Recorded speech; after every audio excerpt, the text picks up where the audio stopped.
얼마나 많아요. 그렇지 않아요?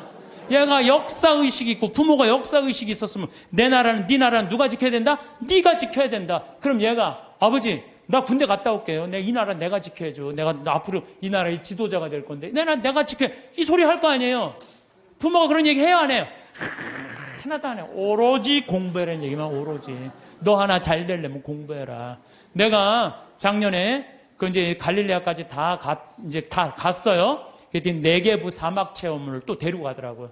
근데 거기 가보니까요, 고등학교 3학년 유대인 천재애들이 30명 정도 온 거예요. 근데 얘네들이요, 의대, 공군사관학교, 법대 합격한 애들이에요. 저녁에 모닥불을 피면서 내가 얘기를 했어요. 야, 니네들 우리나라는 남자만 군대를 2년 간다. 근데 니네들은 고등학교 졸업하자마자 저기만 남자 3년, 여자 3년. 얘네들은 고등학교 졸업하자마자 다 군대 가요. 3년씩. 그래서 이스라엘에 가보면요, 군인 애들이요, 거의 청소년 애들이에요. 고등학교 졸업하자마자 가갖고. 그래서 내가 니네들 진짜 군대 가는 거 원하느냐? 볼런티어 하는 거냐? 그랬더니 의대 합격한 애가 눈이 반짝거리면서 뭐래느냐? 우리는 6억 명의 이슬람 속에서 둘러싸여 산다. 근데 우리 600만 명이 살아남으려면 내 나라 누가 지켜야 된다? 내가 지켜야 된다. 얘네들은 분명한 거예요. 분명한 거예요. 근데 우리나라는요, 그런 역사의식, 민족의식, 주변 상황, 그런 게 하나도 얘기 안 해줘요. 오로지 공부해. 성당 너 공부하려면 성당 내가 6년 동안 너 관면해줄게. 성당도 안 나가고 공부만 하는 거, 역사도 모르고. 이게요, 결코 건강하게 키우는 게 아니에요. 일본은요, 나는 망한다고 생각해요. 왜? 일본은 천황이에요, 천황. 자기네들이 무슨 동굴에서 일장기 뻥 떠 태양의 아들이라고 무슨 개뿔 태양의 무슨 태양의 아들이에요. 태양의 아들이 그래요. 이 아시아 전쟁 일으켰을 때 2200만 명이 죽었어요. 그럼 반성해야 될 거 아니에요. 근데 얘네들은요, 기준점이 없어요. 그냥 자기네들만 잘 먹고 잘 살면 되는 거야. 그러니까 얼마 전에 스위스 제네바에서 자기네들이 인권국가라고 그러니까 다른 민족 다 웃었잖아요. 전 대표가 다 웃었어요. 그러니까 그 대사가 shut up. 어디 그런 무식. 그러니까 나는 일본은요, 저건 언제든지 망한다고 분명히 난 믿어요. 예. 저 나라는요, 지금 이 지구 역사에서 다른 민족과 화해하지 못하잖아요. 그러면은요, 그 나라는 떨어지게 돼 있어요. 반드시. 근데 우리 용서도 청하지 않고, 독일은요, 끝까지 남아있는 마지막 한 사람까지 다 보상하겠다는 거 아니에요. 그 독일하고 일본하고 여러분 어떻게, 왜? 이게 국가적인 양심의 반성을 안 하는 거예요. 그리고 무슨 위안부가 아니죠. 성노예죠. 자기네들이 강제로 끌려가고. 그러고도 반성 안 하나. 정말로 창피한 나라예요, 저 나라. 근데 저 일본은요, 정말 지독해요. 자기네들이 저렇게 하자면 살자면 저 지독한 놈들이야. 근데 난 저런 식으로 앞으로 세계에선 절대 인류국가 못 되는 나라예요. 저 일본은 하류예요. 아무리 자기네들이 기술이 좋아도 하류예요, 하류. 북한은 어때요, 북한? 김일성이 아버지 아니야, 아버지. 그런데 김일성이 정말 높은 가르침을 줬어요? 지금 북한 주민들 굶어 죽어요. 우리 집에 내 탈북자 한 분 지금 근무를 하고 계세요. 생선을 못 먹어요. 먹어봤어야지. 고기를 못 먹어. 고기를 먹어. 심지어 계란도 못 먹어. 먹어본 적이 없는데. 하느님을 빼버리고는요, 절대 나라가 건강할 수가 없어요. 저 나라는, 아니, 저게 말이 돼요? 저 북한, 여러분들 북한 지금 말이 된다고 생각하세요? 국민들은 다 굶어 죽는데, 참 답답한 노릇이에요. 예. 여기 오신, 사실은 여러분들 이 평창까지 오신 여러분들은 내가 보기에는 적어도 가슴에 여권 있는 분들이에요. 여권 있어요, 없어요? 여권 있는 분들이에요.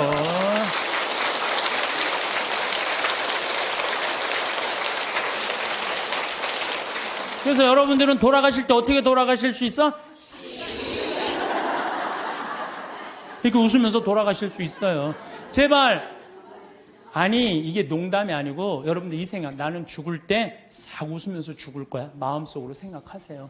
이 세상 원도 한도 없이 열심히 살고 하느님 뜻 따라 살다가 죽을 때 난 이제 무슨 비행기 타고 가는 거야? 여러분들 비행기 다 통과. 다 통과하고 비행기 딱 타면 기분 좋아요, 안 좋아요? 좋죠? 싹 웃을 수 있듯이 우리가 이 세상 살기 열심히 살다가 마지막 날 돌아가실 때 가슴에 여건 있으면 웃으면서 돌아가실 수 있어요. 오늘도 황창현 신부님의 말씀을 통해 행복한 노후를 위한 해안을 얻어가시길 바랍니다. 황창현 신부님의 행복 특강 바로 시작하겠습니다. 지금 5월 20일부터 지금 6월 달까지 계속 30도가 넘어요. 이거 사실은 심각한 거예요. 보통 심각한 게 아니에요. 제가 1999년에 수원교구 주보에다가 지구 멸망 2016년이라고 썼었어요. 1999년. 그러니까 지금으로부터 14년 전이죠. 그때 난리가 났어요. 우리 수원교구 지금은 80만이지만 그때는 70만이에요. 70만 사람들이 특히 초등학교 3학년 애들이 있는 그대로 믿는 애들이에요. 그러더니 엄마 2016년에 멸망하면 어떻게 하느냐고. 나 그때 장가 갈 나이인데. 이거 신부님 이거 진짜냐고. 그래갖고 내가 항의 전화 정말로 많이 받았어요.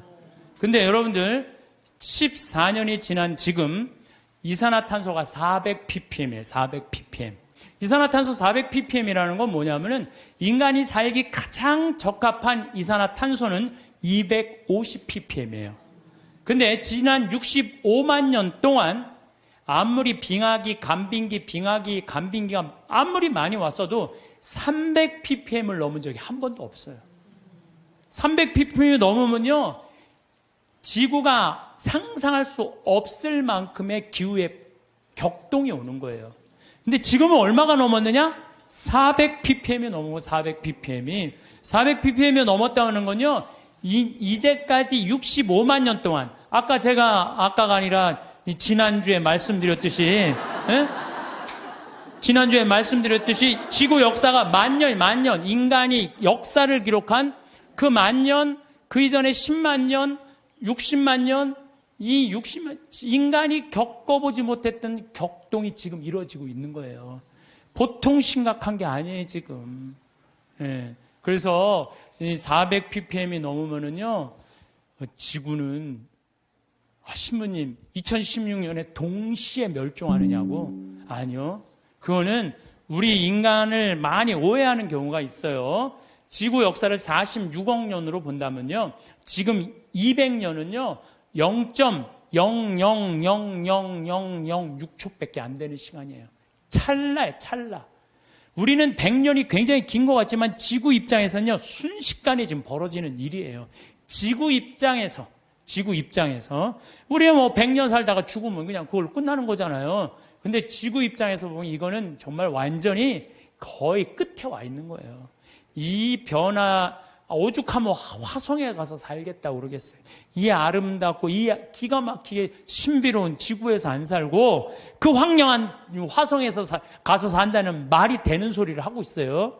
이 하나뿐인 지구를 지키지 않으면요, 우리가 이 자손들한테 이걸 물려주지 않으면요, 이거 우리 정말 이 세상에서 살 자격 없는 사람들 많아요.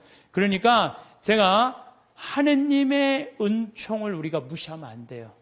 저 빛님도 하느님의 은총이고, 저 태양도 하느님의 은총이고, 이 들판에 시원스럽게 부는 바람도 하느님의 은총이고, 이 맑고 다른 공기도 하느님의 은총이고, 이런 마음을 가지는 사람은요, 자연을 함부로 대하지 않아요.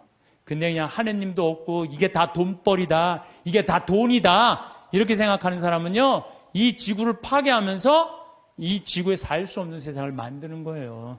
그래서 나는 하느님을 놓치면서 사는 이 현대인들이요, 걱정이 많이 돼요.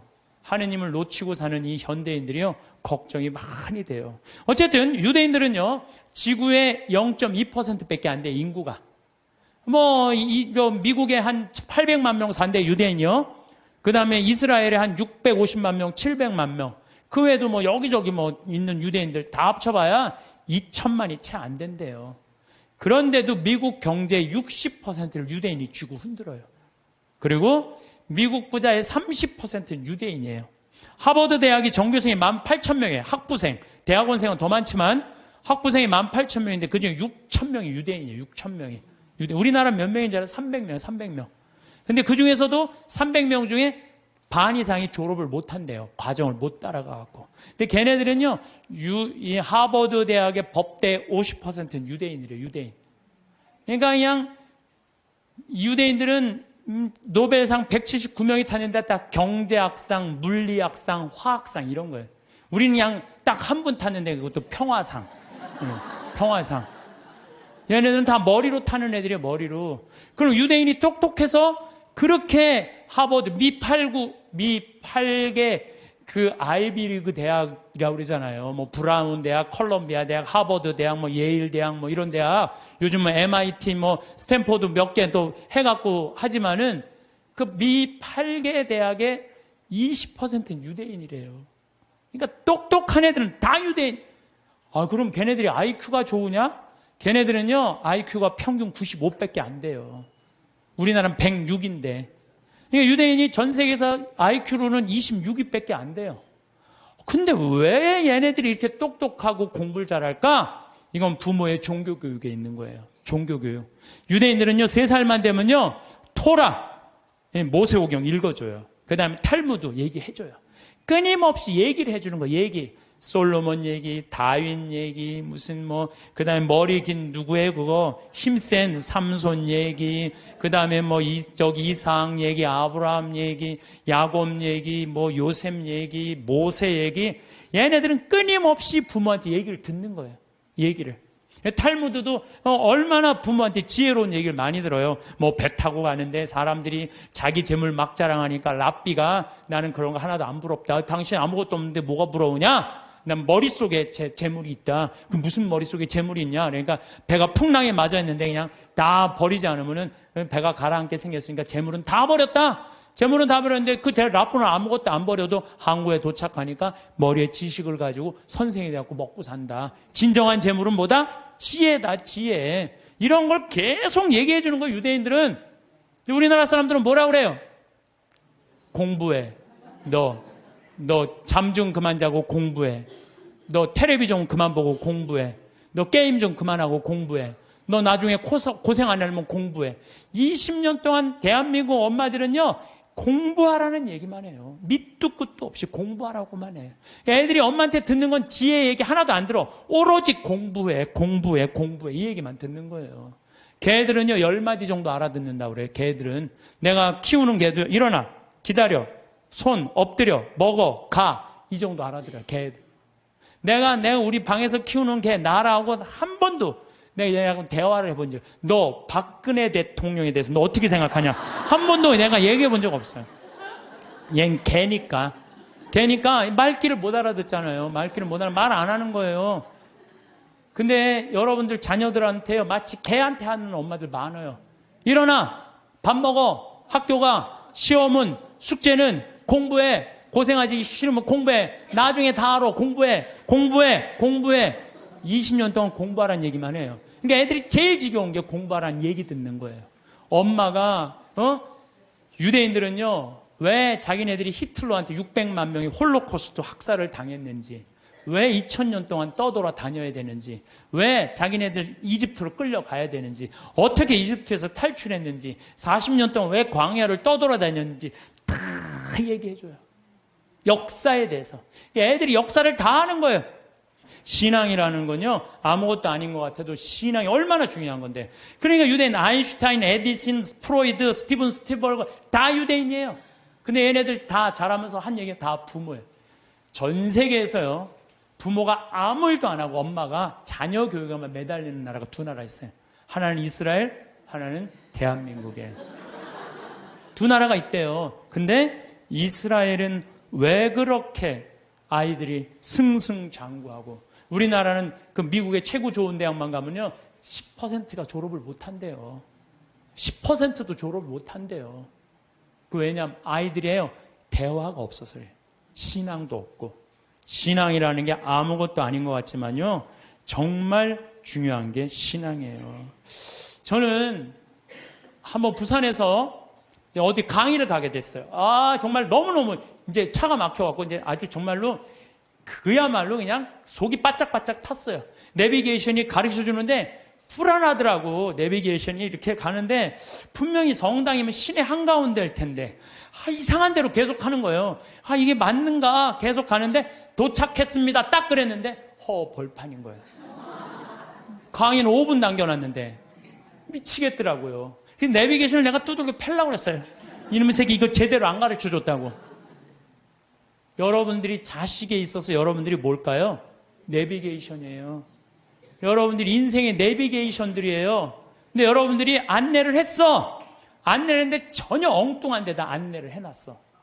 그래갖고 애가 인생 끝에 갔는데 인생의 참 의미를 모르고 허탈하는 경우가. 그럴 때 어떻게 할 거예요, 여러분들? 정말 과연 내가 내 자식한테 인생의 내비게이션 역할을 잘하고 있는가? 내비게이션 최고의 좋은 내비게이션 역할은 뭐예요? 신앙생활이에요.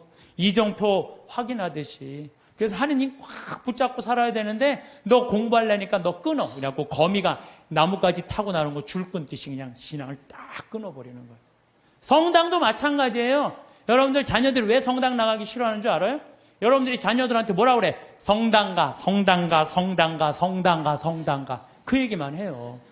왜 성당 가야 되는지 얘기해 주는 거 없잖아요. 아브라함 얘기를 묵상을 해서 얘기를 해 준다든가, 솔로몬 얘기를 해 준다든가, 우리 김대건 시모님 얘기를 해 주던다든가, 최양업 시모님 얘기를 해 준다든지, 아니면 프란치스코 성인의 삶을 얘기해 준다든지, 우리 비오 성인 이탈리아 로톤도에 오상 받은 신부님 얘기를 해 준다든가, 파티마 성모님, 루르드 성모님, 과달루페 성모님, 이번 르완다 성모님 발현했다고 그래. 1982년에 르완다 성 그런 얘기 하나도 안 해줘요.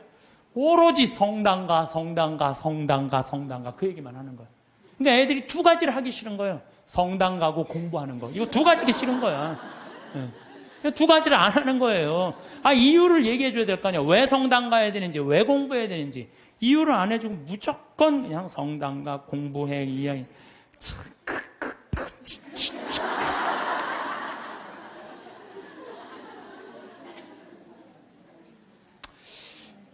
우리나라 아이들은요, 공부만 이렇게 한 아이들 이렇게 보면요, 난 참 불쌍해. 우리나라 아이들 왜 불쌍하냐면요, 얘네들이요, 밤 11시 반에 학원에서 끝난대요. 그럼 집에 오면 숙제가 있대요. 새벽 2시까지 숙제한대요. 아침 6시 일어나야 되는데 또 아침에 학교 가서 수업해야 되니까. 그러니까 얘네들이 친구를 사귈 시간이 없는 거야. 중고등학교 때 친구 우정이 평생을 가는 거 아니에요. 근데 자기 숙제하고 학원 다니냐고 친구를 만나서 친구들하고 놀아야지 우정을 나눌 거 아니에요. 그런데 이게 친구를 사귈 시간이 없는 거야. 그러니까 그냥 여러분들 작년 2012년 7월 30일까지 우리나라 중고등학교 애들이 몇 명이 자살을 했는지 알아요? 730명이 자살을 해서 730명. 이거는요, 정말로 끔찍한 거예요. 애들 죽음으로 누가 몰아넣는 거야? 대한민국 부모들이 다 몰아넣는 거야. 나는 우리나라 애들, 나는 이해가 안 되는 단어가 있어요. 아니, 학기 중에 새벽에 학교가, 밤중에 자율학습회, 학원과 새벽 2시까지 숙제, 방학 때 무슨 보충 수업을 또 해. 얘네들이 뭐가 모자란다고 보충 수업을 하냐고요. 방학 땐, 방학이라는 단어를 그럼 쓰지. 방학이라는 건 배우락을 놓을 방자를 쓰는 거예요. 공부하는 걸 놓는 게 방학이에요.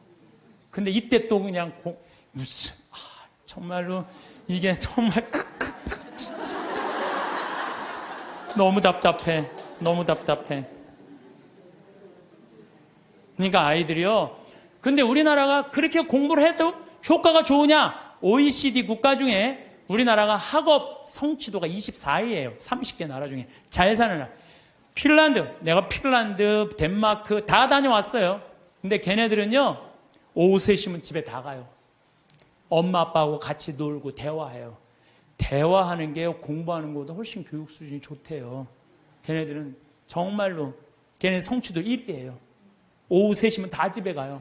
부모하고 얘기해요. 그래야 애들이 사람 냄새가 나는 거, 사람 냄새가. 근데 우리나라는요, 사람 냄새가 안 나요, 애들이. 나는 길거리에 눈 허옇게 뜨고 돌아다니는 애들 이해가 돼요. 아니, 그러는데 허옇게 안 뜨고 다니는 애들 어디 있어? 태어나서 공부해. 이 얘기만 그냥 태어나갖고 좀 산 좀 보려고 그냥 엄마가 그냥 정신 나가면 그냥 창문에다 가나다라 마바 차탁 갖다 누워서 모빌이 돌아가는데 기억니을 니을이 돌아가고. 아니, 이런 애들이 중고등학교 돼갖고 제정신으로 다니는 애들 어디 있어요? 눈 허옇게 뜨고 어른이 몸만 눈 뒤집어 뜨고 흰 눈동자 95%, 까만 눈동자 5%. 나는 요즘 애들 폭력적이고 반항적인 거 이해가 돼요. 당연히 그렇게 만드는 거 지금. 애들 정서적으로 잘 키워야 될 거 아니에요. 저는요, 중원고등학교 때 내가 성당 다녔는데 성당 생활이 주야. 학교는 취미예요, 취미.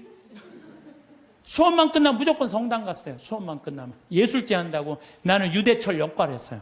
어렸을 때 유대철 성인 역할, 연극하고 기도하고 아이들끼리 모여서 누구 위해서 기도하고 또 뭐 여름에 좀 캠핑 간다면 한 달 내내 물건 준비하고 또 친구들끼리 싸우고 화해하고 이러면서 우정이 쌓이는 거예요. 그 성당에서도요, 우리는 성가 화음 마친다고 8명이 모이면요, 뭐 테너, 저기 베이스, 이게 하면서 애들 8명 성가하고 그랬어요. 학교에서도. 나만 그런 게 아니에요. 우리 중고등학교 때는 토요일 날, 일요일 날이면 다 교회, 다 성당, 다 절에 갔어요. 그러니까 애들이 신앙생활이 기본이었어요. 그 중고등학교 때 신앙생활이라는 건 뭐냐면 거룩한 거에 깃들이는 거예요. 그러니까 우리 친구들 중에 12명이, 남자애들이 12명, 남자, 여자 한 20, 30명 됐는데 남자들이 12명, 그중에 6명이 신학교 간다고 그랬어요. 그중에 3명이 신학교 갔어요. 하나는 외방선교회, 하나는 이번에 무슨 안식년 끝나고 난 다음에 그동안 쭉 교도소 사목하다, 하나는 환경하고, 나머지 3명도 하나는 아마 내가 정말 존경하는 친구인데 학교 선생님, 아마 학교에서도 정말 열심히 해.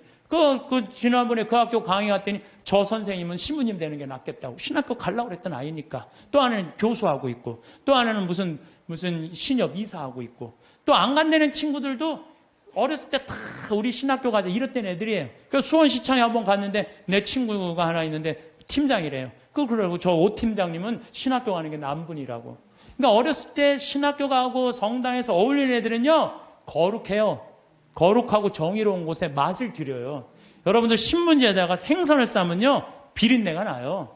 신문지에다가 향을 싸면요, 향이 나게 돼 있어요. 애들한테 공부해 이것만 하면요, 애는요 자기만 알게 돼 있어요. 경쟁만 할 줄 아는 거예요. 서로 친구끼리 화목하게 협동하고 이러는 게 없어요. 지금 애들은 그냥 나만 공부하면 되는 거야. 그러니까 얼마나 세상이 각박하냐 이거예요. 그래서 난 우리 중고등학교 때 성당 다니는 애들, 교회 다니는 애들, 절 다니는 애들 정말 열심히 한 애들이 학교에서도 공부도 다 잘했어요. 보면은. 근데 그게 어느 순간인가 자율학습 학원에 다 뺏겨버린 거야. 그러면요, 공부는 잘할지 모르지만 나라는 안 건강해요. 왜? 중고등학교 때 신앙을 통해서 거룩한 가르침을 들은 애들은요, 저는 불교 가르침이든 천주교 가르침이든 개신교 가르침이든 종교라는 건 최고로 높은 가르침이에요. 그 가르침을 듣고 자란 애들은 달라요. 달라도 뭐가 달라요. 근데 그냥 아무것도 지금 애들이 성당 가서 성서를 제대로 들어요. 자기네들끼리 토론을 해요. 아무것도 안 하잖아요. 그러니까 그냥 서로 왕따 시키고 그냥 정말 우리가 깜짝깜짝 놀랄 일들이 뉴스만 보면 나오잖아요. 그게 왜 그래요? 신앙생활을 안 가르치기 때문에, 거룩한 생활을 안 가르치기 때문에 그래요. 그래서 여러분들 하느님을 놓친다는 건요, 이게 아무것도 아닌 것 같아. 다 놓치는 거야. 나라도 마찬가지야. 나라도. 여러분들 칼 마르크스가 자기 자본적인 공산주의 혁명할 때 종교는 뭐라고 그랬어요? 인민의 아편이라고 그랬죠? 그리고 공산혁명 소련에서 일어나고 다 일어났어. 근데 소련은 어떻게 됐어요? 지금 어떻게 됐어요? 완전히 쫄딱 망하고 포기했어요. 공산주의. 그리고 공산주의 국가 중에 잘 사는 나라 있었어요? 아니, 잘 사는 거 기쁨이, 우리 공산주의 하면 딱 어디 인상 쓰고 이런 것만 있잖아요. 이게 하느님을 놓치면 그렇게 되는 거예요.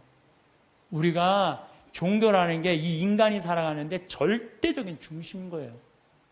그래서 여러분들, 우리가요, 하느님을 꽉 붙잡고 살 때 양심의 소리를 들을 수 있는 거예요. 양심의 소리를 들을 수 있고, 인간이 잘못하다가도 하느님이, 예수님이 이건 아니다, 성서에 다 나와 있잖아요. 이건 아니다. 그러면 그래, 우리가 이렇게 잘못했지. 독일 사람들이 그래서 반성하고 자기네들 회개하고 그러는 거 아니에요. 근데 일본은 누가 반성 회개 기준이 없어. 기준이. 참 저렇게 나가고 있는 거예요. 예, 나는 일본은 반드시 망한다고 난 믿어요. 예, 반드시 망할 거예요. 예, 저 나라는.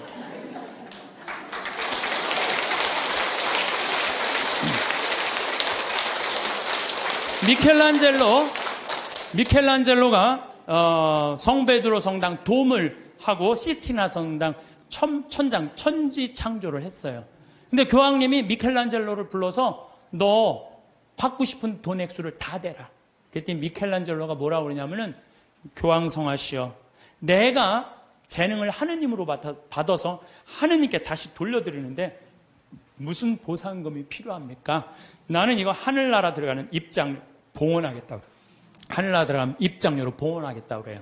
근데 여러분들 베드로 성당 돔이 얼마나인 줄 알아요? 신라 호텔이 들어가요. 그 돔 이렇게 보면요. 내가 그래서 또 이번에 베드로 성당 가서 재봤어요. 신라 호텔이 진짜 들어가나? 근데 이 라인에 보니까요, 신라 호텔 들어가고 남을 정도로 크더라고요. 베드로 성당이 얼마나 크냐 하면은 잠실 운동장 2배만 한 거예요. 크기가. 이 야구 때리면 140m 끝에 가잖아요. 베드로 성당 이 잎에서 저 끝이 178m예요. 베드로 성당 잠실. 그 어마어마한 걸 지면서 미켈란젤로 한 푼도 안 받아요. 내가 하나님으로부터 받은 재능을 하나님께 돌려드리는데 무슨 내가 보상금을 받느냐고. 이거 하나님 꽉 붙잡고 3분. 그 다음에 스페인의 성가정 성당 가우디. 이 가우디는 지금 가경자예요. 복자 바로 밑에. 이분은 장가도 안 갔어요. 이 성당 하느님 집 짓는다고요? 옷도 아닌 그냥 집 짓다가 너무 피곤하면 그 성당 앞에 공원이 있어요. 공원에 누워 있으면 그 상거지 그런 거지가 그 천재가. 그래서 사람들이 이렇게 불쌍하다고 돈 주면요, 깨보면 막 동전이 이렇게 쌓여 있으면 이거 신축금 한다고 이렇게 갖다 공사하는 사람들한테 주고. 오로지 하느님의 일만을 하다가 간 분이죠. 이게 하느님의 일만을 하다가 간 분들 참 많아요. 하느님의 입장료죠. 저는 이번 2013년 3월 마지막 주에 잠비아를 다녀왔어요. 잠비아 무프리나라는 지역을 갔다 왔어요. 내가 잠비아를 왜 가게 됐느냐 하면은 작년에 한 5월 6월경에 수녀님들이 프란치스코 제3의 수도자들이 피정을 왔어요. 우리 교우들이 피정을 왔는데 수녀님들이 도우러 왔는데 수녀님 16분이 왔는데 한 분이 얼굴이 새카만 거야. 그래서 내가 수녀님한테 물어봤어요. 수녀님, 남들은 다 얼굴이 하얀데 수녀님 왜 새카마냐고. 그랬더니 이 수녀님이 신부님, 저는 잠비아에서 농장을 한다는 거예요. 무프리나 지역에서. 왜 농장을 하냐고 그러니까 거기 그냥 다 굶어 죽어갖고 농장을 해서 거기에 있는 젊은 아이들한테 농업을 가르쳐서 잠비아가요, 우리나라보다 7배 커요. 남한보다. 땅이 엄청, 그리고 다 평지야. 근데 얘네들이 농사를 지을 줄 모르는 거야. 그래서 수녀님이 나는 거기 농사를 가르쳐서 잠비아 사람들이 잘 먹고 살게 해주려고 지금 농장을 운영한다는 거예요. 그래서 내가 눈이 이만해졌어요. 수녀님 무슨 농장을 해요? 그랬더니 몇 평이야? 그랬더니 80만 평이래요. 80만 평. 수녀님, 근데 한국은 왜 들어오셨어요? 17년 동안 거기서 사셨대요. 17년 동안 아프리카에서 사니 새카맹에 암이 걸린 거야, 암이. 그래갖고 치료도 하고, 그 다음에 또 뭐라고 그러더라? 기숙사를 짓는데 돈이 없어갖고 돈 모으러 왔대요. 그래서 마침내 사는 맛 책 팔은 인세가 한 2천만 원 들어왔길래 수녀님 내가 이거 줄게. 근데 신부님이 우리하고 무슨 상관이 있어서 이 돈을 한 번에 주냐? 밑도 끝도 없이 돈을 왜 주냐? 수녀님 무슨 소리를 이렇게 섭섭하게 하느냐고. 수녀님 하느님 일하고 나도 하느님 일하는 사람이야.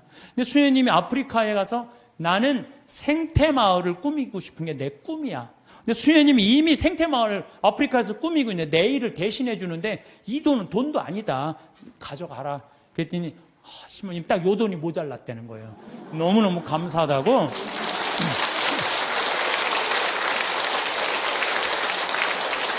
그래서 내가 수녀님한테 이거는 세 발의 피다. 이건 시작이다. 수녀님 앞으로 필요한 거 다 얘기해라. 내가 다 도와주겠다. 수녀님 도대체 우리한테 왜 이러시는 거냐고. 걱정하지 말아라. 수녀님 내가 원래 아프리카의 생태마을 꾸미고 싶은 게 내 꿈이다. 근데 이미 수녀님이 하고 있으니까 내가 아프리카에 굳이 안 가도 수녀님만 도와줘도 될 것 같다. 그래서 이번에 이제 3월 달에 아프리카를 갔어요. 근데 갔는데 그냥 갈 수 있어요? 의사 선생님들, 치과 선생님 셋, 위생사 선생님 셋, 그 다음에 대학 자원봉사자들, 그 다음에 설계사 선생님 다 해갖고 20명 데리고 갔어요. 가갖고, 농업학교의 기자재, 대학으로 승진하는 데는 기자재가 필요하대요. 그 2천만 원어치. 그랬더니 또 거기는 에이즈 환자가 16,000명인데 2,000명이 에이즈 환자래. 무프리나 지역에 16,000명의 주민이 사는데 2,000명이 에이즈래. 거기 영양제가 없어갖고 약을 못 넣는데. 그럼 거기 또 500만 원. 또 학교 타타샤라고 학교에 가보니까 학교에 또 타타샤 뭐 아주 여러 지역이 있더라고. 병원, 학교, 고아원을 다 운영을 하더라고. 학교에는 학생 하나가 10권을 가지고 공부를 한대. 책 살 돈이 없어갖고. 그래갖고 그 수녀님 내가 책 다 사줄게. 그래갖고 책 다 사주고 오고. 그 고아원에는 또 우유를 못 먹어갖고 말라리아가 걸려도 약을 못 맞는데요. 그 우유값 다 대주고 오고. 그래갖고 한 5천만 원치를 대주고 왔어요. 대주고 왔는데 가보니까 80만 평의 농사를 짓는 게 아니라 2만 평밖에 못 짓더라고, 수녀님이. 그래서 수녀님, 내가 돌아가갖고 2억을 드리면 포크레인, 그 다음에 트럭터를 다 사갖고 오겠더라고요. 내가 가갖고 2억을 모아갖고 내년 7월에 내가 하겠다. 그랬더니 수녀님 눈이 이만해지는 거예요. 수녀님이 나한테, 수녀님 도대체 우리한테 왜 이러느냐고. 수녀님, 나는 많은 수도자들을 봤지만 이렇게 아프리카에서 16년 동안 나오지도 않고 딱 가면 거기서 사는 거예요, 그냥. 웬만하면 3년 있다 오잖아요. 그 수녀님이 7분이 사는데 7분 그대로 한 분 말라리아 돌아가신 분 빼고는 그대로 거기서 사는 거예요. 난 수녀님들이 이뻐도 너무 이쁘다. 정말 수녀님들이야말로 꽃이다, 꽃. 교회의 꽃이다. 내가 이 수녀님들을 안 도와주면 나중에 하느님 앞에 가서 나 혼난다. 근데 2억을 모아갖고 오겠다. 그래갖고 거기 병원에 있는 수녀님이 우리 간호사를 공부시키고 싶대. 보내라, 내가 해주겠다. 수녀님이 어떻게 해? 걱정하지 말아라. 우리 계획은 인간이 하지만 완성은 하느님이 해주신다. 나는 믿는다. 근데 여러분들 내가 깜짝 놀란 게요. 온 지 한 달 반인데 1억 3천을 모았어요. 1억 3천을. 내가 말도 많이 안 했어. 이렇게 강의 때 한 사람 앞에 1,000만 원만 20명만 모으면 된다. 한 사람 앞에 1,000만 원 20명 모으면 된다. 그때 지난번에 명동에 갔는데 2명이 2,000만 원을 했더라고. 그래갖고 전화가 왔어. 신부님 명동 강의 끝나는데 신부님 바쁘신데 내가 1,000만 원을 기증하는데 시간 되시냐고. 나 시간 무지하게 많다. 나 시간 무지하게 많다. 그랬더니 그분이 수표를 1,000만 원을 딱 갖고 왔더라고요. 그래서 내가 통장에 지금 벌써 5천만 원을 받아두고 이제 7천만 원 약속을 했어요. 이제 연락하면 다 넣는다는 거예요. 그래서 내가 우리 형한테도 형 아프리카 돈 버는 거 뭐 할 거야? 1,000만 원 기증해 그랬더니 우리 또 형은 또 천사예요. 내가 돈 내려면 다 내요. 1초도 주저하지 않고 신부님 제가 봉헌하겠습니다. 그래서 우리 어머니도 이번 7월 달에 개를 탄대요. 어머니 1,000만 원 하라고. 죽기 전에 뭐 아프리카에 우물 파주는 게 소원이라며 내놔 1,000만 원. 그래서 어머니 7월 달에 개 타면 통장에 넣어주기로 했어요. 그렇게 1억 3천을 모았어요. 여기 계신 여러분들도 동참하고 싶은 분들은 나한테 연락하세요. 여러분들 그러면은요, 내가 20명의 주주를 모으는데 그거는 주식을 받을 수는 없어요. 그렇지만 그건 하늘나라 가는 여권에 도장 하나, 비자 하나 찍어 놓는 거예요. 그러니까 나는 영국이 그동안 몇백 년 동안 뺏어갔어요. 뺏어만 가고 교육 하나 안 시킨 거예요.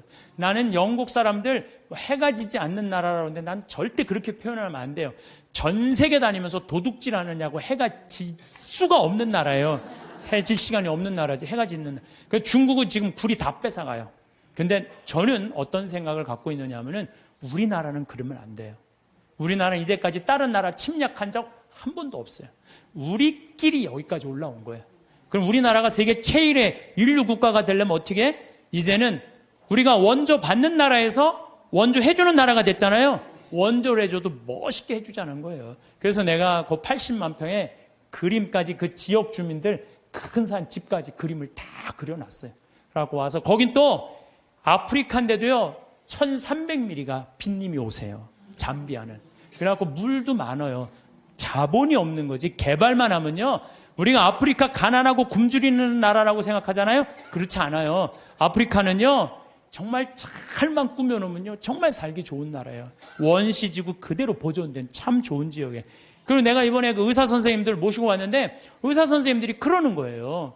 자기는 이렇게 의술을 배워도 보람을 못 느꼈대요. 왜냐하면 의사 선생님들이 스트레스 무지하게 받거든요. 뭐 치과 돈 많이 버느라 스트레스 굉장히 많이 받아요. 근데 자기네들이 여기 와서 의술을 하니까 자기들이 이렇게 힘든 공부에 대한 보람을 느낀다는 거야. 너무 좋다는 거야. 또 호주에서 이광현이라는 선생님이 왔는데 키가 1m 한 78 정도, 얼굴도 잘생기고 키도 크고. 근데 작년에 내가 멜버른에 강의를 갔는데 난 이런 꿈이 있다. 근데 한 젊은이가 와서 신부님 동참하겠습니다. 그걸 명함을 줬어요. 난 그거 잊어먹었죠. 근데 이 친구가요 계속 우리 인터넷에서 검색을 한 거야. 그리고 내가 그걸 딱 보고 멜버른에서 한국으로 날라온 거야. 같이 갔어요. 근데 이 아프리카 사람들은 이 이가요 뿌리가 우리는 얕은 얘네들 굉장히 깊어요. 이가 이만해. 진짜 거짓말 조금 못해서 이만해. 그러니까 이걸 빼려니까 여선생님들은 그걸 못 빼는 거야. 근데 얘는 그냥 힘이 좋으니까 그걸 다 빼는 거야. 썩은 거를. 이야. 근데 이 친구가 그러는 거예요. 자기가 후배 의사 선생님들한테 자기가 너무 행복했다고 그 한 10일 동안 자기는 정말로 공부한 보람을 느낀다고. 그랬더니 3명이 또 지원을 했대. 또 수원에 이제 남자 의사 선생님 또 지원을 했어. 그래서 내가 의사 선생님들 지금 뽑는 게 의사 선생님들, 트랙터 기사, 포크레인 기사, 그 다음에 태양광, 전기 기술자 다 뽑아요. 다 뽑아갖고 내년 7월 달에 싹 모시고 가갖고 싹 해주고 오는 거야. 그래서 싹 꾸며놓으면은 아프리카는요 7월, 8월 달이 제일 좋아요. 7월, 8월이 아주 시원해요. 시원한 게 어느 정도로 시원하냐면은 이런 옷 입고 가면 얼어 죽어요. 진짜로. 우리가 몰라. 그러니까 다녀요, 제발. 여기서 와 하고 깜짝깜짝 놀라지 말고 제발 그 아프리카 내년에 여기서 가실 분들 자원하세요. 내년에 한 달 갈 거든. 7월 15일부터 8월 15일. 그러면은요 돈도 많이 안 들어. 230만 원이면 돼. 비행기 뭐 3번 다 갈아타고 가면 돼요. 26시간 걸려서 가는 거예요. 비행기 타고. 괜찮아요. 저는 작년에 하느님한테 정말 감사드리는 거는 수술하고 난 다음에 비행기 타면 암 환자들은 안 돼요. 암 환자들은 비행기 타면 뭐가 있어갖고 안 좋대요. 그런데도 나는 타고 다녀요, 지금도. 그럼 작년에 진복 8탄 거기서 우리 목사님이 얼마나 열심히 기도해. 그냥 은총 그냥 받아갖고. 근데 난 이번에도 갔다 왔는데 조금 힘들긴 했지만은 그러다 죽으면 얼마나 좋아요. 하느님 일하다가 죽는 건데. 그런 거 두려울 게 아니에요. 아무것도 안 하는 게 무서운 거죠. 하다가 죽는 건 하나도 안 무서운 거예요. 혹시 여러분들 자녀들 가운데 공부하기 싫어갖고 유세 부리는 놈들 있죠? 그런 놈들 공부해 그럴 필요 하나도 없어요. 그냥 나한테 한 달만 맡기세요. 아프리카 한 달만 데려갔다 오면요 얘네들 인간이 변해요. 왜? 걔네들 사는 거 보면요 정말로 그냥 맨바닥에서 산다고 생각해도 돼. 흙바닥에서 사는 거예요. 대한민국 사람들이 뭘 모르는 줄 알아요? 대한민국이 이렇게 잘 먹고 잘 사는 걸 몰라요. 지금 우리나라 너무 잘 먹고 잘 사는 거예요. 그냥 맨날 서울 사람들은 나는 하층민이다. 참 내가 정말 답답한 거예요. 한국처럼 잘 사는 나라가 어디 있어요. 근데 우리가요 대한민국이 뭘 못해. 욕심이 너무 많아요. 온 국민. 아니 2,300억 2,000억 갖고 뭐 하려고 그걸 그렇게 갖고 있어요. 나는요 그래서 인간은 죽어야 된다고 생각해요. 인간은 반드시 죽어야 돼.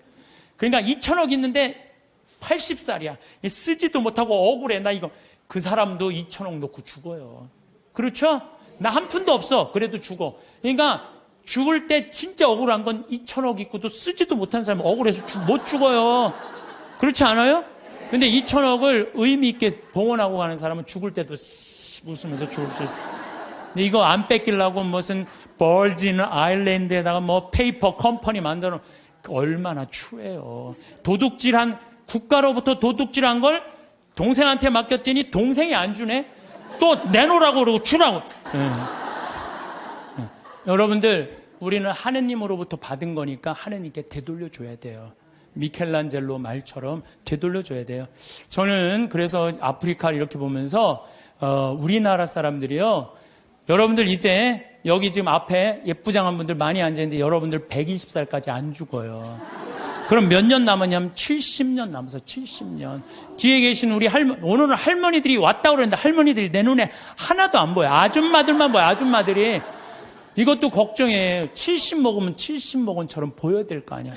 아줌마처럼 보이는 거 이것도 내가 보기엔 나쁜 거예요. 왜 늙어도 늙은 흉내를 안 내. 다 젊어. 근데 젊은 채로 그냥 집에서 있으면 재미없어요.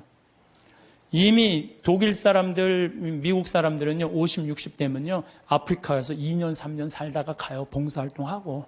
그러면서 자기의 삶이 풍요로워지는 거예요. 여러분들 여기 있어서 1년에 2천만 원, 3천만 원 쓰나 아프리카 가갖고 2천만 원 정말로 풍요롭게 쓸 수 있어요. 그래서 하느님을 꽉 잡고 하느님 속에서 살아야 된다는 거예요. 제 얘기는. 하느님 속에서 살아요. 그러니까 대한민국 소년이 뭘 모르느냐? 이렇게 잘 사는 걸 모르고 일본하고 중국이 그렇게 강대국인 걸 대한민국 사람들이 몰라요. 그것도 걱정이에요. 왜냐하면요, 우리나라는요, 정말로 아슬아슬한 지정학적 위치 속에서 살고 있어요. 그러니까 우리나라 국민들이요, 항상 역사의식을 갖고 있어야 돼요.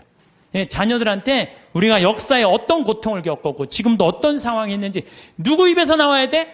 부모 입에서 나와야 돼요. 그러니까 여러분들이 항상 깨어서 기도하고 깨어서 살아야 된다는 얘기죠. 저는 지금 우리 대한민국 국민들이 돈 버는데 너무 눈이 빨개져 있는 것 같아요. 번 돈을 가지고 얼마나 가치 있고 이 사회에 소외되어 있는 사람들이 없도록 하는 노력이 더 필요한 거 이제는. 우리는 이제 출세 안 해도 돼요. 돈 많이 안 벌어도 돼요. 이제 먹고 살 만큼 다 살아요. 제가 이제까지 환경 문제 때문에 뭐 또 아프리카 자원봉사 다닌다고 다녀보면은요, 우리나라는 잘 먹고 잘 사는 거예요. 이거를 의미 있게 쓸 줄을 모르는 거지, 출세도 이 정도만 하면 됐어요. 예, 그러니까 여러분들 오늘 이후부터 누구를 꽉 붙잡고 사느냐? 하느님을 꽉 붙잡고. 우리는 삶의 질을 높여야 돼. 삶의 질의 기본은 뭐냐? 신앙이야, 신앙. 언제나 양심의 소리를 귀 기울일 수 있도록 이끌어주는 신앙 생활을 해야지 우리 나라도 건강하고 우리 사회도 건강하고 우리 가정도 건강해요. 하느님 꽉 붙잡고 사십시오. 제가 다시 한번 말씀드리지만은 우리가 마지막 날 하늘나라 여행 떠날 때 베드로 성인이 여권 내놔라. 나 여권이 없는데요. 여권이 도대체 어떻게 마련하는 거예요? 여권 어떻게 마련해요? 마태복음 25장에 뭐라 그랬어요? 내가 굶주릴 때, 헐벗었을 때, 감옥에 갇혔을 때, 목말랐을 때 나한테 찾아와주고 옷 입혀주고 물 먹여주고 그게 바로 나에게 해준 것이다. 오른편에 있는 사람, 너희들 하늘나라에서 준비한 상을 받아라. 그러죠? 왼편에 있는 사람들한테 너희들은 저쪽으로 가라. 영원히 꺼지지 않는 불 속으로 가라. 우리가 당신 언제 그렇게 천대했다고 그러냐고. 내 이웃 중에 가난하고 굶주리고 감옥에 갇히고 헐벗어 사는 사람 돌보지 않는 게 곧 누구한테 돌보지 않는 거다? 나를 돌보지, 예수님이 나를 돌보지 않은 거다. 하늘나라 여권 준비하는 거 어려운 거 아니에요. 여러분들 어려운 이웃한테, 특히 아프리카, 잠비아, 물론 우리 이제 내년에는 제가 페루도 가고 브라질도 가고 많이 갈 계획을 다 갖고 있어요. 그럴 때 내가 못 가더라도 어떻게? 동참이라도 해라. 동참이라도 해라. 예, 그게 하늘나라 여권 딱. 그래서 딱 비행기 탈 때, 저기 수속할 때 베드로 성인이 여권, 그럼 여기 있습니다. 딱. 여권 어디 있지? 이거 내가 먹고 사느냐고 바쁘고 여권 준비 못 했네요? 그럼 넌 저리 어두운 데로 가라. 땅을 치고 통곡해도 아무 소용 없다는 거예요. 적어도 여기 오신 여러분들은 내가 보기엔 돌아가실 때 어떻게 돌아가실 수 있어?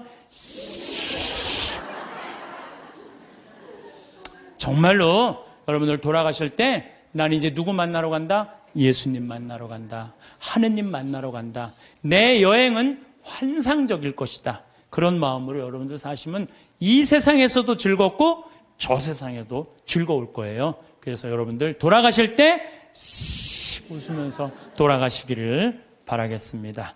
여러분은 친구가 몇 명 있으신가요? 항상 누군가와 함께 있지 않으면 외로워서 어쩔 수 없는 사람이 있는 한편, 친구 따윈 없어도 혼자서 지내는 게 행복하다고 하는 사람도 있습니다. 사람들은 살면서 가장 힘든 게 인간관계라고 말합니다. 어떤 분들은 허무하다고도 합니다.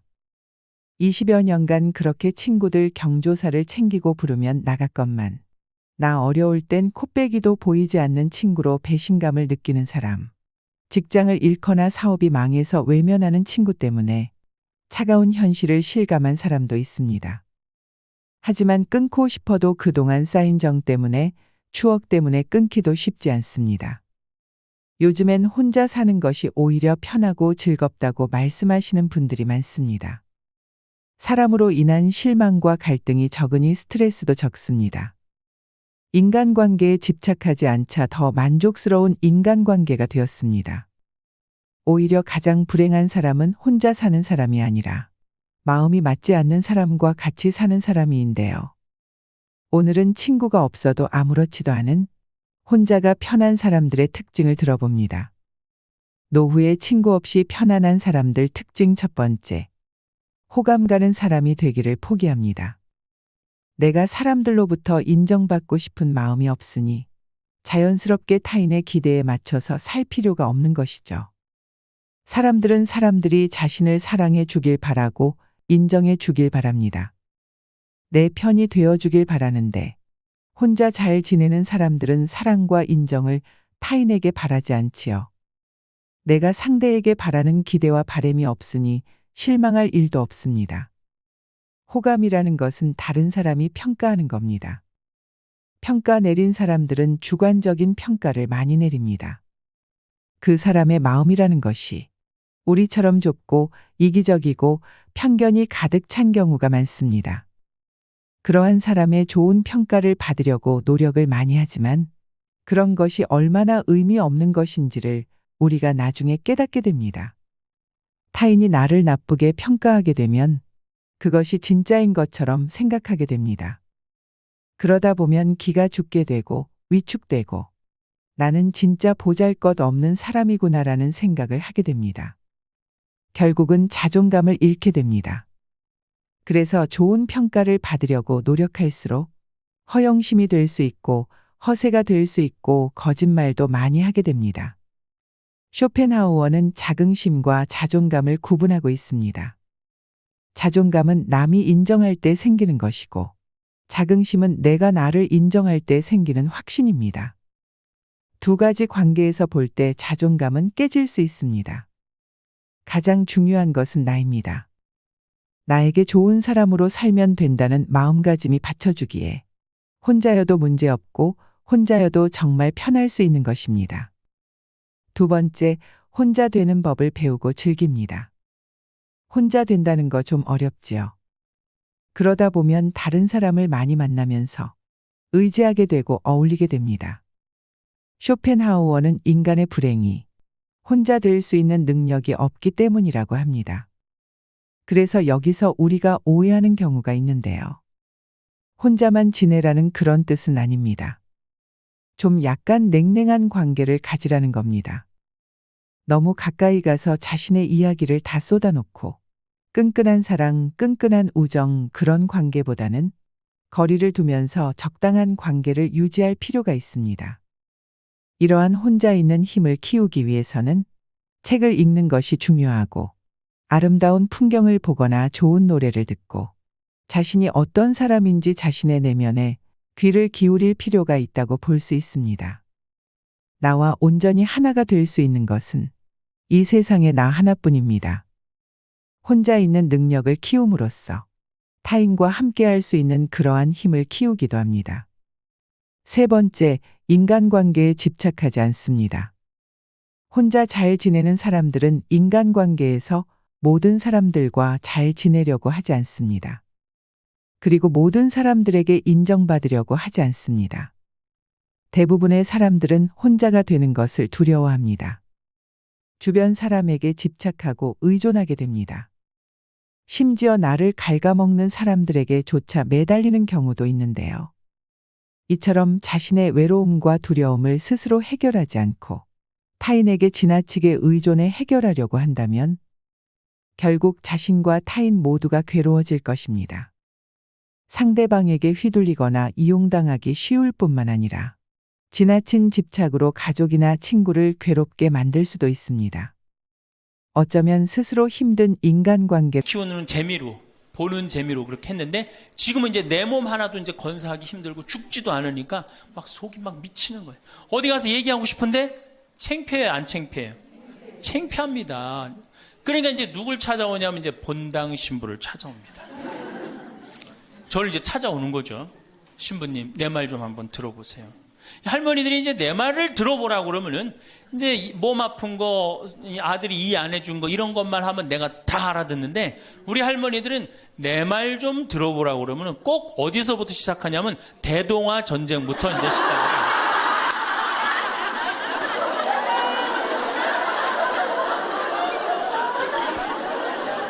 이래야지 이제 속이 풀리는 거예요.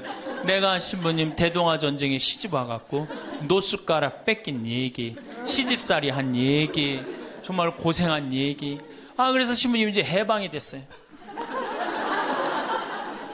해방이 돼갖고 좀 살만한가 했더니 글쎄 6.25가 터지지 않았어요. 6.25. 아직 이빨 얘기 나오려면 멀었어요. 또 내가 그 능평성당에 있으면서 겪었던 일인데 이 할아버지가 73살이야. 요셉 할아버지가 73살인데 며느리가 나보다 1살 어려요. 신세 한탄을 할 때는 그러는 거예요. 신부님 시집살이 하기 너무 힘들다는 거예요. 우리 시어머니 시아버지는 아침 점심 저녁으로 따뜻한 밥만 원한다는 거예요. 8명을 아침 점심 저녁 밥 세끼를 한다고 생각해 보세요. 힘들겠어요? 안 힘들겠어요? 여러분들 힘들겠죠? 네. 그래서 내가 이제 그 마음으로 이제 새기고 할머니 할아버지들을 모시고 온천을 간 적이 있어요. 다 온천을 이제 끝나고 난 다음에 이제 우리 할아버지가 이제 73살 먹은 요셉 할아버지가 막걸리를 근사하게 드시더라고. 그래서 내가 할아버지한테 그랬어요. 한 잔 따라 드리면서 할아버지 왜 밥 세끼를 집에서 먹느냐? 한 끼 노인정 가서 먹어라. 노인정 가서 친구들하고 고스톱도 치고 바둑도 두고 그러면 치매도 안 걸리고 그렇게 전심 한 끼 나가서 먹으면은 며느리도 아침 다 상 치고 난 다음에 학부형도 만나고 친구들도 만나고 며느리가 무슨 징역 사는 것도 아니고 아침 점심 저녁 세 끼를 다 차려줘야 되니 얼마나 힘드냐. 그랬더니 이 할아버지한테 화를 내는 거예요. 신부님 난 노인정 가기 싫다는 거예요. 왜 노인이 노인정 가기 싫으냐? 그랬더니 이 할아버지가 저한테 명언을 했어요. 무슨 명언을 했냐면 형들이 심부름을 시켜서 가기 싫다는 거예요.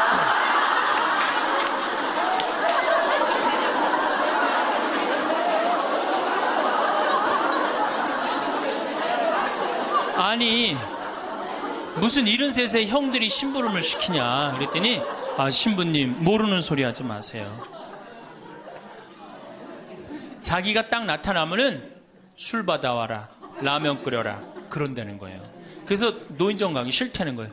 제가 그때 너무 충격을 받아갖고 벌써 5년 전 얘기예요. 수원에 있는 아버지한테 가서 물어봤어요.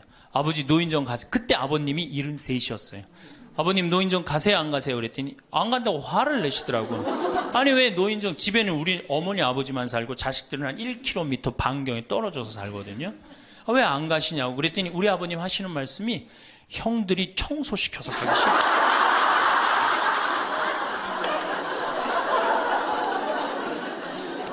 제가 알아보니까 75살 이하를 청노인이라고 그래요. 청년 노인이라는 거예요. 청년 노인. 이제 안 죽어요. 오늘도 황창현 신부님의 말씀을 통해 행복한 노후를 위한 해안을 얻어가시길 바랍니다. 황창현 신부님의 행복특강 바로 시작하겠습니다. 21세기는 여성의 시대입니다. 여성이 깨어나야 정말로 우리 사회가 건강해지고 우리 나라도 건강해지고 가정도 건강해지고 교회도 건강해집니다. 근데 여성들이 깨닫지 못하는 게 있어요. 지금 내 자식을 잘 키우면 늙어서 호강할 거라는 무의식 속에 착각이 있습니다. 또 하나는 내가 이루지 못한 꿈을 자식이 이룰 수 있을 거다. 이루어 줄 거라는 착각을 해요. 그런데 자식이 10살까지만 자식이라고 그래요. 10살 넘어서부터는 뭐예요? 자기 의견이 있고 자기 생각이 있고 자기 주장이 있으면서 떠나가기 시작하죠. 떠나가고 계속 떠나가는 거예요. 끝까지. 나이를 먹으면 먹을수록 가까워지는 게 아니라 어떻게 돼요? 나이를 먹으면 먹을수록 점점 멀어지는 게 자식입니다. 그러니까 21세기에 이 노인의 시대가 이제 도래를 했습니다. 불란서는 120년 만에 고령화 사회로 진입을 합니다. 근데 우리나라는 26년 만에 진입을 해버려요. 무슨 얘기냐? 지금 50, 60, 70대 되신 분들 이제 안 죽고 그대로 가는 거예요. 네. 그냥 불란서는 120년 동안 고령화 사회가 되면서 조금 죽었다가 보충되고 죽었다 보충되면서 조금씩 늘어났는데 우리는 그대로 이제 안 죽으면서 그대로 다 같이 가는 거예요. 이게 큰일이죠. 그럼 왜 안 죽느냐? 칫솔하고 페니실린 때문에 안 죽는다고 그래요. 칫솔. 이 칫솔이 나오기 전에는 이들이 다 상하니까 먹지 못하니까 빨리 죽잖아요. 근데 지금은 칫솔이 있어갖고 보통 60, 65살까지 가고 그 다음에 또 이제 해 느니까. 그러니까 안 죽는 거예요. 영양 잘 공급되겠다. 페니실린이 있어갖고 뭐 병 들면 금방 고치겠다. 안 죽는 거예요. 얼마나 안 죽느냐? 지금부터 제가 하는 얘기를 잘 들으시기 바랍니다. 제가 경기도 광주 능평 성당에 본당 신부로 있을 때 87살 먹은 루시아 할머니가 있었어요. 근데 이 할머니가 6.25 때 남으로 넘어왔어요. 근데 6.25 때 남편이 세상을 떠났어요. 그리고 아들 둘을 서울대 고대 상경대학을 졸업을 시켰어요. 혼자서 이렇게 아들들을 둘 다 은행장을 하고 있고 얼마나 할머니가 출세를 했어요. 그런데 이 할머니하고 아들 출세한 건 전혀 상관없어요. 이 할머니가 77부터 방에 들어누웠어요. 그러니까 10년 동안 방에 들어놓으면 무슨 생각밖에 안 들어요. 외롭고 정말로 아침부터 밤중까지 가만히 들어놓여 있는데 무슨 삶의 낙이 있겠어요. 살 만큼 살았는데. Same stuff every afternoon. We talked like time would never move. Shared our plans and messy notes. Laughing loud at inside jokes. Now your name's in older chats. Buried under where you at. Different lives, different scenes. You're not here but you were everything. We didn't say goodbye out loud. Just drifted off into the crowd. No big fight, no clear end. Just a quiet loss of friends. We're on different trains tonight. Passing through the same old lights. You're a city out of sight. Still I know you're somewhere right. Different trains. Same stop every afternoon. We talked like time would never move. Shared our plans and messy notes. Laughing loud at inside jokes. Now your name's in older chats. Buried under where you at. Different lives, different scenes. You're not here but you were everything.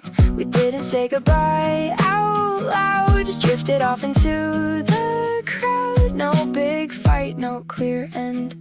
Just a quiet loss of friends. We're on different trains tonight. Passing through the same old lights. You're a city out of sight. Still I know you're somewhere right. Different trains. Same stop every afternoon. We talked like time would never move. Shared our plans and messy notes. Laughing loud at inside jokes. Now your name's in older chats. Buried under where you at. Different lives, different scenes. You're not here but you were everything. We didn't say goodbye out. 그러면 내가 이제 할머니 손을 꼭 붙잡고 뭐라고 그러냐면 할머니 걱정하지 마세요.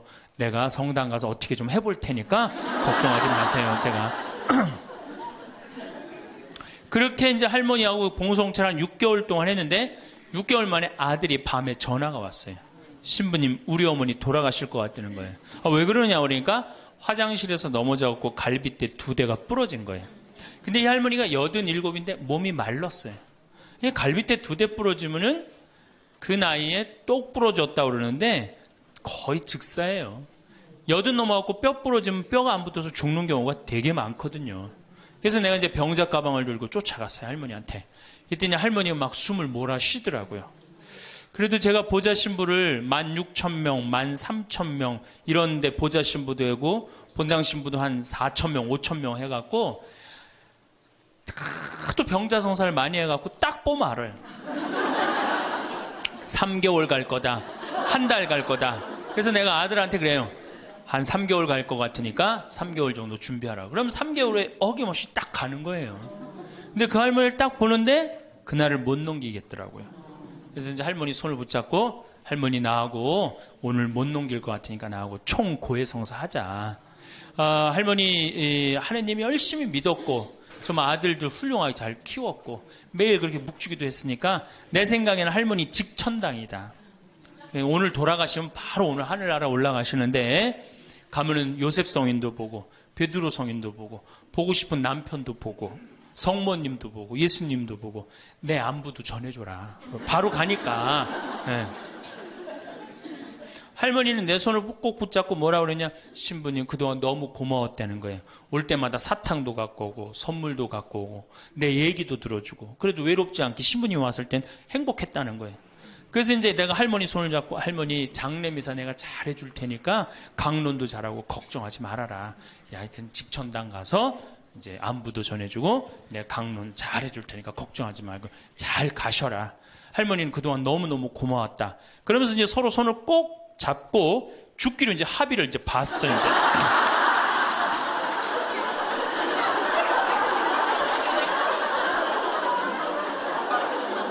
그래갖고 이제 본당에 와갖고 연령회장한테 연락을 했어요.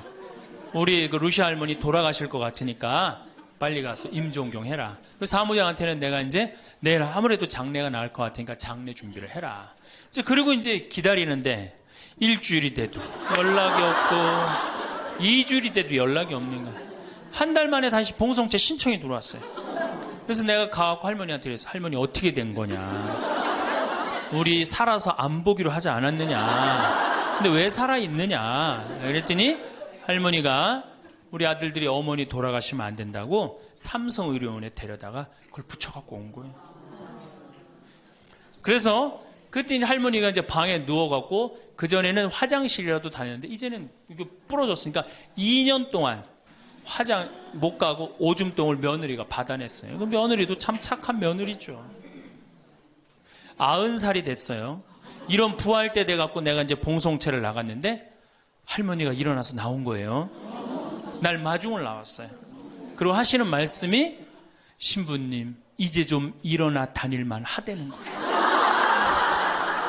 이게 지금 가두션찬을 판국인데 일어나 다닐만 하다. 92살이 됐는데 이 할머니가 내가 성당을 줬는데 성당 어떻게 줬는지 구경하고 싶다고 이게 이불을 뒤집어 쓰고 성탄 전야미사에 나왔어요. 이제는 안 죽어요. 여러분들 정말로 내가 보통 이게 30년을 한 세대로 봅니다. 그렇죠? 그 60까지 결혼 30에서 60까지 정말 오래 사는 거예요. 근데 요즘은 이제 90까지 한 남자하고 60년을 살아요. 살만해요? 한 남자하고 한 여자하고 한 남자하고 부부를 만나서 딱 30년 사는 게 가장 맞대요. 그래서 그걸 30년을 한 세대로 보는 거예요.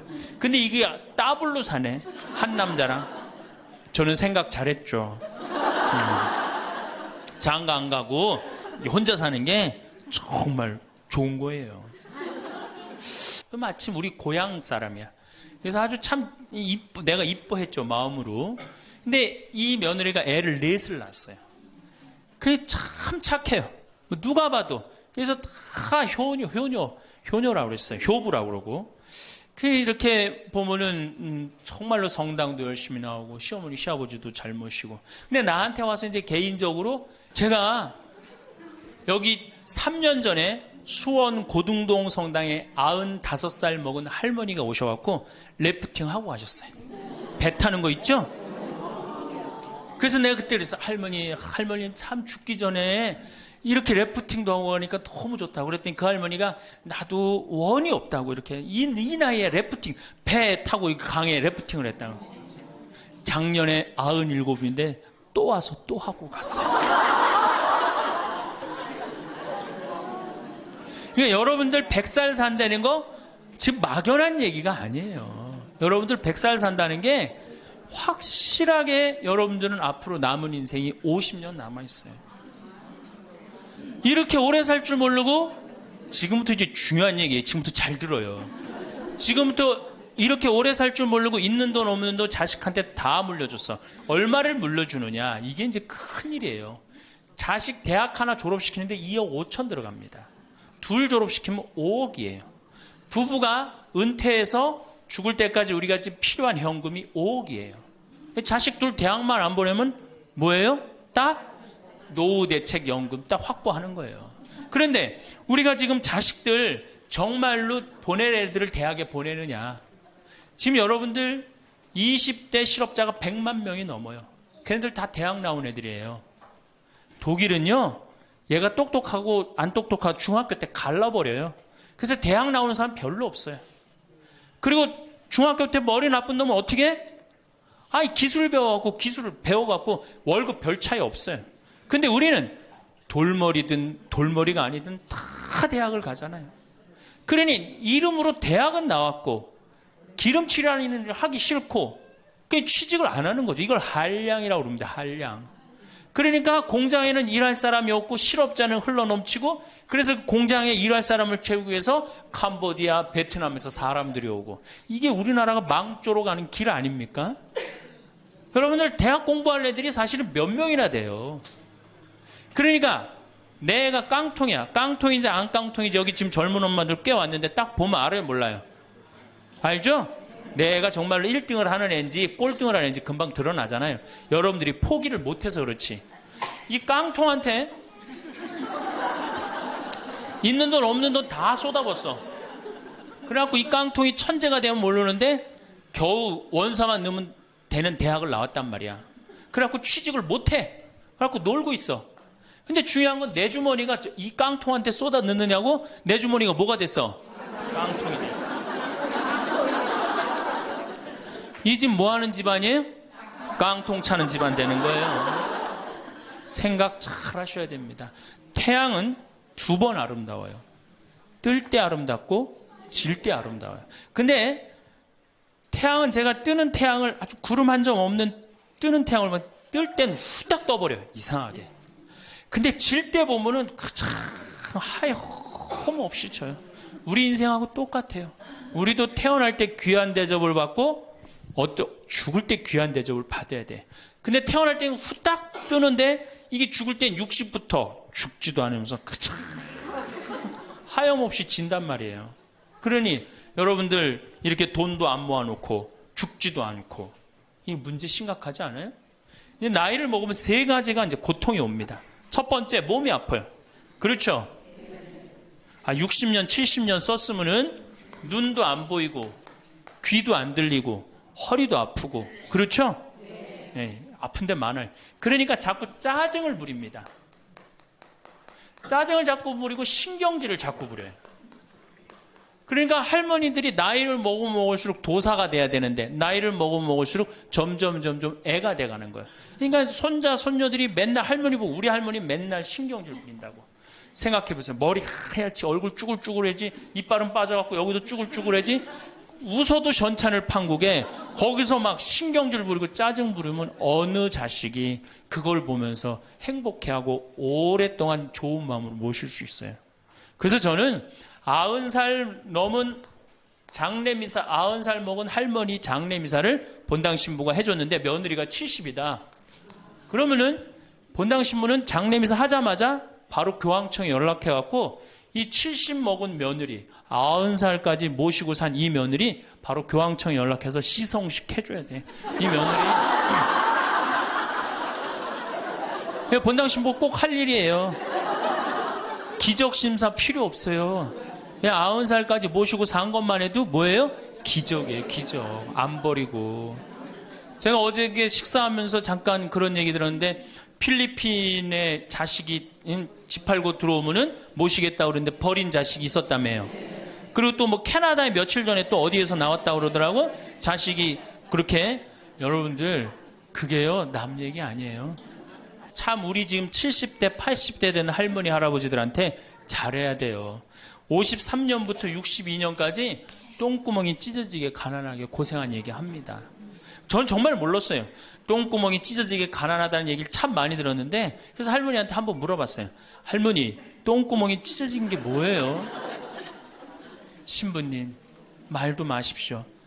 6.25 전쟁 때 여러분들 2차 세계대전에 쏟아놓은 폭탄을 그거 남은 폭탄 다 우리나라에 다 쏟아붓어요. 그러니 전쟁 끝나고 뭐가 있어요? 전부 다 폐허가 돼갖고 아무것도 없죠. 가을에 우리나라가 한 85% 이상이 소작농이에요. 겨우 자기 해 먹을 거 그것밖에 안 됐어요. 전쟁 끝나고 9월에 이제 추수를 합니다.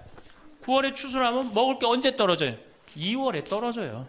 그럼 보리는 언제 펴요? 5월에. 여러분 오시면서 보리밭 보셨어요? 보리밭 이렇게 있는 거.